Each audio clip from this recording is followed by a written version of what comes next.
Well, we've just had something very unexpected take place, and I would say very unexpected indeed, because of course we've been talking overnight about everything that's been taking place in this Middle East conflict. Now, I want to take you back to August of this year for a moment to give context here. And there was a meeting between the Israeli foreign minister, the UK defense minister, David Lammy, and his French counterpart, where they all issued a statement. Well, it was really Israel that issued the statement.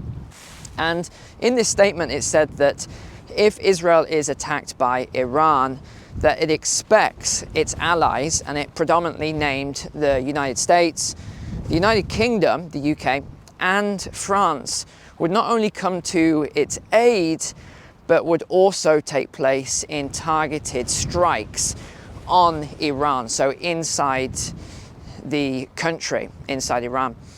Now, that is what the statement said. They all shook hands on it. They did a big photo shoot and everything else.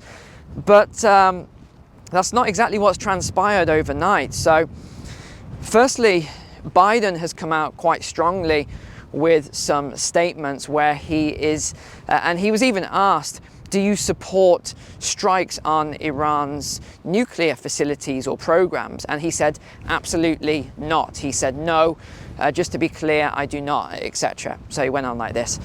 Then we had the UK actually come out with all this media overnight. And I think it's probably to preempt what they are expecting from Israel. Now, are you aware that the UK military, the Navy in particular, and Air Force were unable to help on Tuesday with the 181 confirmed now ballistic missiles that were fired from Iran at Israel? The UK were not able to help with that. And I downloaded all the information, I read all the reports and everything else as to why they couldn't help. And it's mainly to do with these RAF Typhoons and also the naval vessels in the area. They're just not equipped to take on these ballistic missiles that can go as fast as Mach 5. Yes, Mach 5, and they can change direction very, very quickly. Whereas even an RAF Typhoon does what, Mach 2, I think, and it's just not equipped with the right sort of missiles to take out a ballistic missile. So the UK was pretty useless, and we've had all this media come out. Let's have a look at this. Defense experts have claimed that Britain's armed forces lack the necessary weapons to even defend Israel from Iran, let alone to get involved in any form of attacks. It said the RAF Typhoons and Type 45 destroyers were not equipped and are not equipped to handle such threats, and would take a while, doesn't say how long, it says take a while to even get to that level where they could assist. And some of the statements here, I can just imagine being the UK Navy and you basically can't do anything at all. As these missiles are flying, you're sat there and you're reading these statements. They couldn't do anything. They said we were powerless against these missiles. And I think that this whole situation has taken NATO, taken the West by surprise, because what we're seeing now is this massive U-turn in the rhetoric. Before, you were seeing very, very strong, very powerful stances from NATO, especially European sort of leaders and the defense ministers. And now that, there's a few things that happened with Iran, and of course they sent what I call the warning back in April, where they fired all those drones and some ballistic missiles, but they warned everyone beforehand that they were going to do it, so that all the vessels and the Iron Dome and everything else was all ready to go to intercept, and they intercepted every single one. I really do think that was the warning. It was more the shot across the bow back in April. And I think that what happened on Tuesday was more of a, okay, here we go. Now we're going to do something properly. And they fired those ballistic missiles. Now, Iran's claiming to have, and I quote, hundreds of thousands of missiles hidden, protected, etc. I am not convinced they've got hundreds of thousands of these things. Some of the estimates say it's more like 3,000 of them. But again, that's US intel. We don't really know. That is the truth of the matter. We don't know how many missiles they have. But we do know that what I find interesting is Israel, especially Netanyahu, saying that they will wipe Iran off the map. Well, one thing that many people, I guess, don't know is that Israel is about, what, 9 million population, something like that. Iran is 90 million population, and they've been preparing for a war of this nature for a long time, decades. Decades they've been preparing for this. And I think the other thing, Netanyahu's probably feeling a little alienated today, because he was expecting all of this support, all of these leaders rallying to his side, and it just hasn't materialized. And it somewhat reminds me of the history lesson I gave you guys a couple of years back when Russia-Ukraine actually kicked off. And that was all around the League of Nations, and what we talked about there with the League of Nations, as all these countries, they were all said, if any of you get attacked, we're going to come to your aid. You know, we're allies and everything like that. And then when the attacks actually happened, the aid didn't come. And I think that some of the defense ministers were really talking a good game about coming to the support of Israel, but that now just doesn't seem to be materializing. They haven't put out any statements at the moment as of the time recording this message.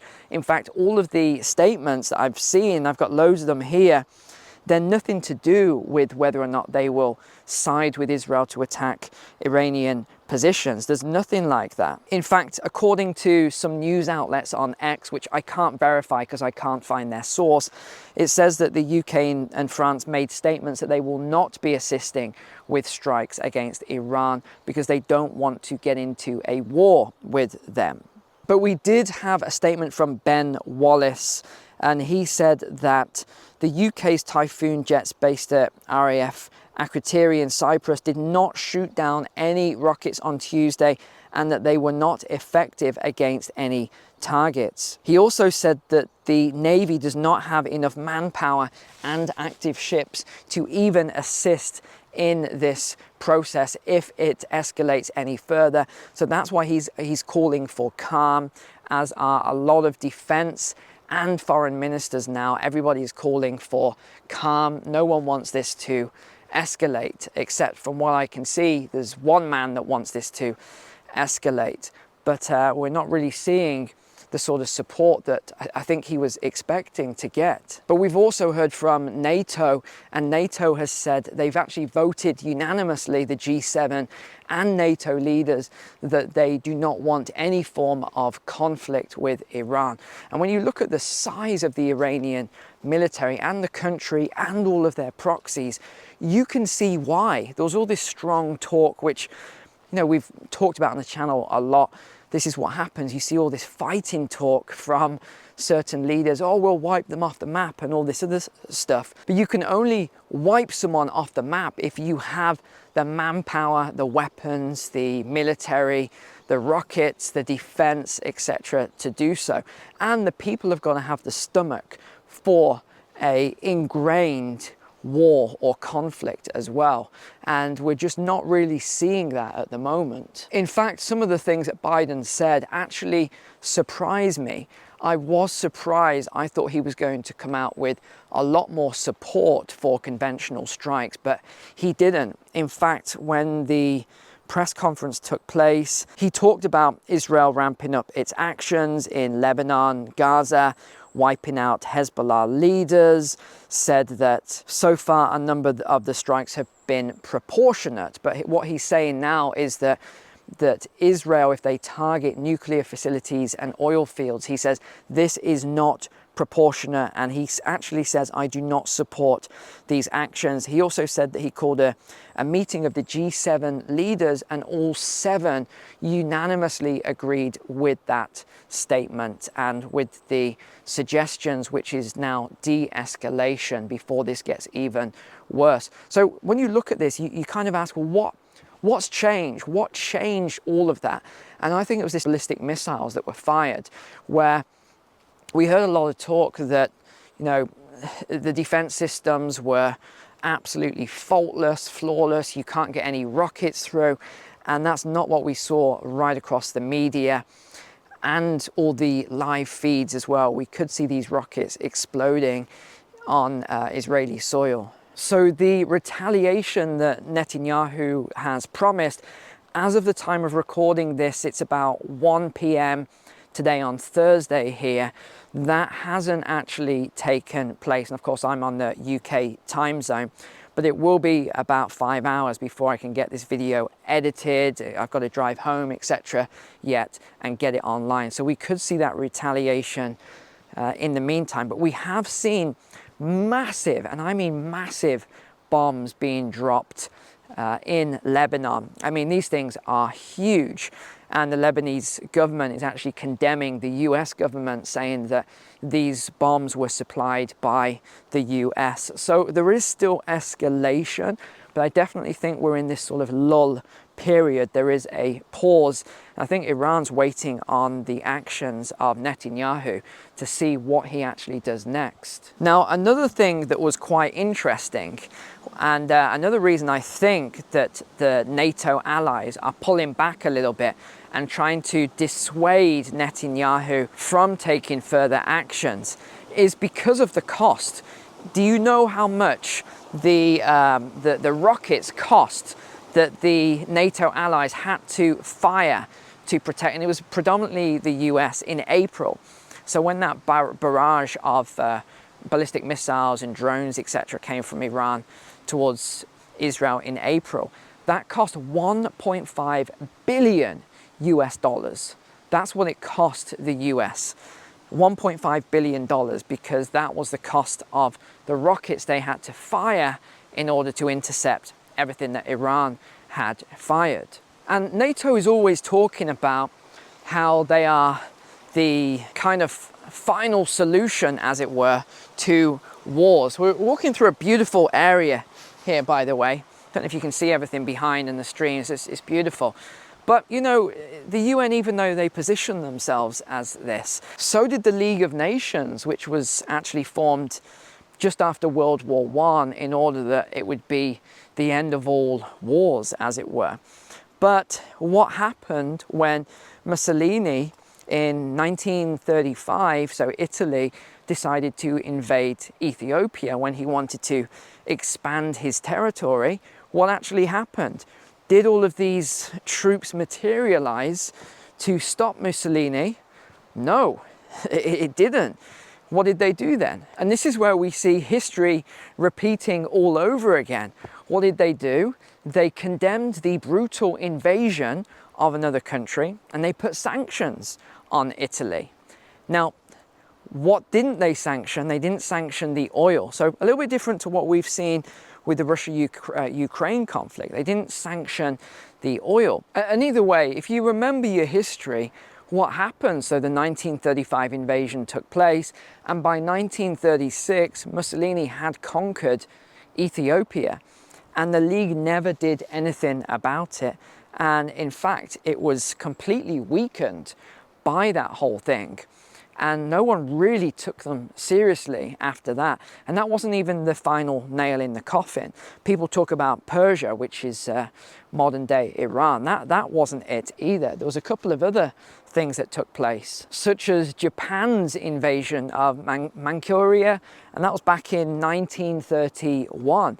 And China called on the League to take action and to stop Japan. And again, the League of Nations did absolutely nothing about the situation. Then we had the Spanish Civil War, 1936 to 1939.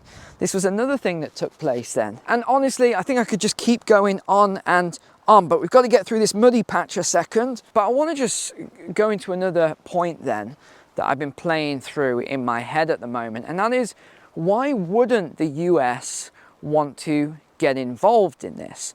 Why wouldn't they? It seems kind of logical that they would, but they're not. So here's what I thought about. Yes, the US is the most powerful sort of military with all their bases and equipment and manpower, and I'm not disputing that at all, although I'm sure a lot of you will dispute that because I see it in the comments a lot. But let's just go along with that line. Well, the US at the minute is potentially going to have battles on 3 fronts. Maybe not in Europe with the whole Russia-Ukraine situation, because the US's proxies is the European countries, NATO, that would do any fighting if that conflict escalated. But if they had to get involved themselves, that would be a logistical nightmare. It really would be a logistical nightmare. And it's not just that one. You think about China, Taiwan, I think they're holding back just because you think about this. China is very strategic. Xi Jinping, he's not a stupid person, okay? What do a lot of leaders do? They wait. They're very strategic, they're very patient, and they sit in wait for crises to occur. And then when you get these crises, that's when they strike. So what would you do if you were Xi Jinping? You would wait for something like Iran and a regional conflict where the US gets heavily involved. You would wait and hope that they also get involved in Europe, and then they wouldn't have the resources or the capability to fight a war around Taiwan. So this is some of the things I was sort of thinking in my head. Why would the NATO countries, after they've been so gung-ho with Russia, why would they be holding back so much over Iran? And I think that's probably the reasons. They know that their power in the world has been diminished in recent years. They're absolutely up to their eyeballs in debt, the Western countries. They've got very little GDP growth, less than 1%. And even if you average it out over the next 10 years, it's still around 1%, versus some of these other countries, 5-6% growth when you average it out per year over the next decade. So yeah, NATO is very competent as a military alliance. As long as they fight well together, they would be very, very competent. I don't really think we have that same level of competence at this stage with the BRICS, although obviously that's an economic alliance as opposed to military. But I just don't think we've got that same sort of strategic cohesion or a certain general that would take over command, for example. We have the Axis powers, but they're not official. They're not an official military alliance, although they sort of loosely say they would come to each other's aid. All right, who we got here? Who we got here? So yeah, overall, I think that is what we have seen overnight in the last 24 hours. We have seen this pause. We haven't seen greater escalation because I think everybody kind of has already done their calculations, and they know that they don't want this greater war to take place in the Middle East. It would be absolute chaos. It would stretch all the resources, and it would give Russia more power, I think, as well. And NATO and the European leaders don't want that. They definitely don't want to be fighting conflicts or wars on 2 fronts. And that's without even looking at North Korea, South Korea, because you know that that would kick off as well. Someone would take advantage of that situation. We know that China, Taiwan would most likely take place while all the troops were occupied elsewhere with other conflicts. So that is my sort of summary of what I think has taken place over the last 24 hours. I hope that was helpful for a lot of you that had questions around all of this. Please drop your thoughts, be as detailed as possible in the comments. I would very much like to read your analysis of what you think's taken place over the last 24 hours and why, after all this fighting talk, we've now seen this massive pullback from the sort of NATO countries and the allies of Israel. Thank you so much for watching today. I will now continue my beautiful walk around the lake. Take care, God bless you all, and I will see you tomorrow. Bye for now.